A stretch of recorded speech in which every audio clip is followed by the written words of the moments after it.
اجعل تجمعنا هذا تجمعا مرحوما وتفرقنا من بعده تفرقا معصوما.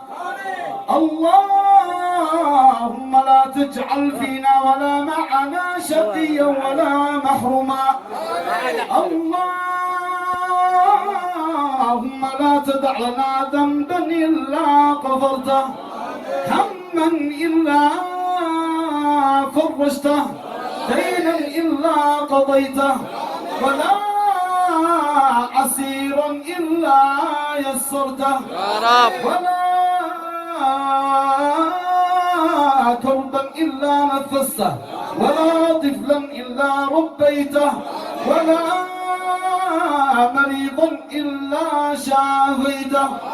اللهم شاف كل أليم وسقيم، وشاف ما عجز الأطباء عن علاجه يا رب العالمين.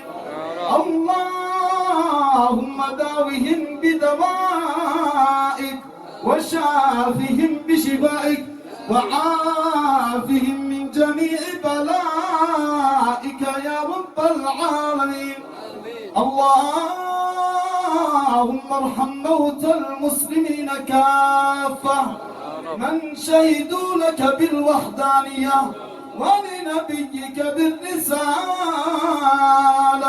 وماتوا على ذلك، وبنية صاحب هذا المقام وجامع شملنا إليه.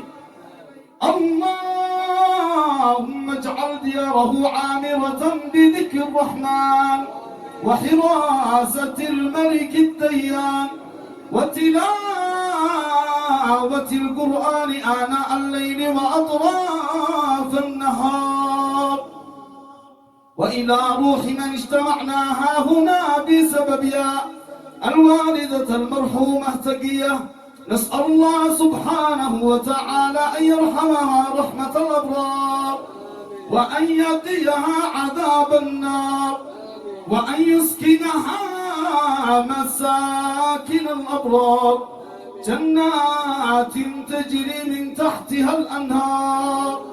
اللهم أكرم نزلها ووسع مدخلها وأكرم رفادتها، واجعلها يا مولانا ممن يأخذون كتابهم باليمين في روح وريحان وجنة نعيم يا رب العالمين.